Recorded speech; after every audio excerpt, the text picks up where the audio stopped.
Hemp advocates in Texas are extremely concerned with the current legislative special session because at the end of the last regular session, their hemp bill was vetoed and sent back to the House floor.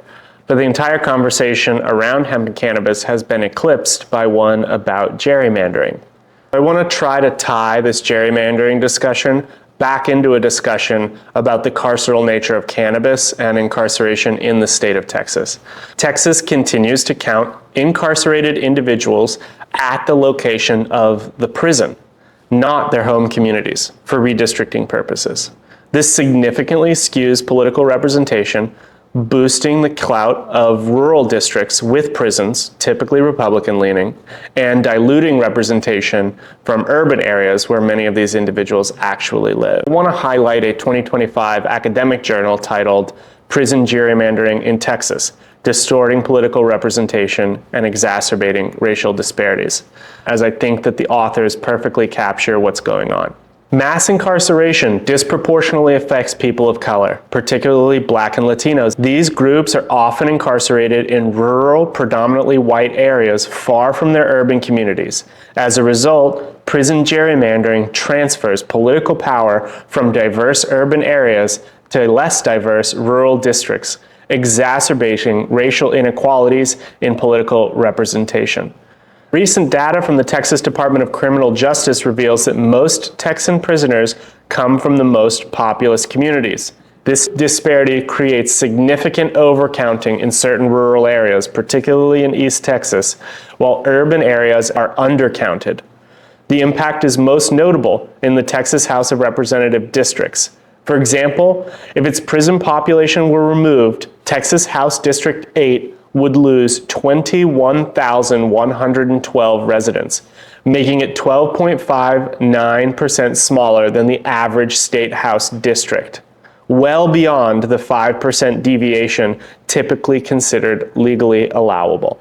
The counties which are receiving these large prison populations are counting them toward their population, but prisoners don't receive any municipal services. They don't use anything in the community. They are trapped inside the prison for the length of their stay. I think there are some concrete political impacts that this paper highlights, and I'll read from a section called Political Impact of Prison-Based Gerrymandering here. In 2011, Harris County lost a seat in the Texas House of Representatives due to the exclusion of incarcerated individuals from its population count.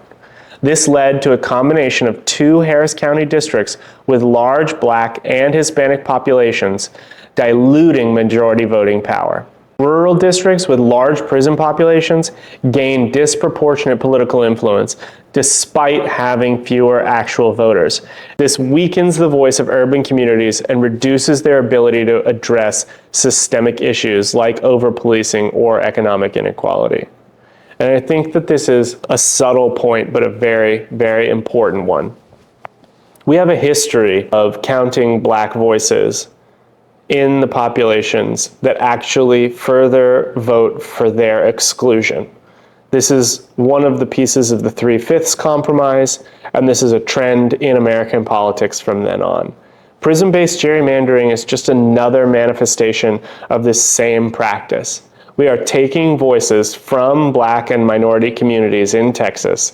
We are transferring them to rural areas, and then we're allowing those rural areas to have increased representation when voting on things like higher carceral budgets, more policing, more et cetera, et cetera, et cetera, that is targeted directly at these minority communities.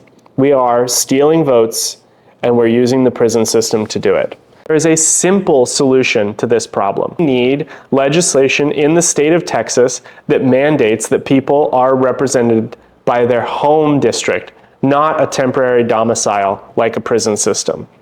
Someone who has lost the right to vote does not deserve to lose their population in a community as they're taken away to serve a prison sentence somewhere else.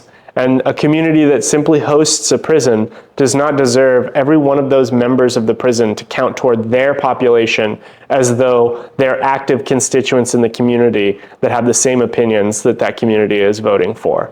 I think this is a major discrepancy, and I think it highlights a lot of racial tension in the United States, as well as a continued trend of Black disenfranchisement that is as old as this country's Constitution.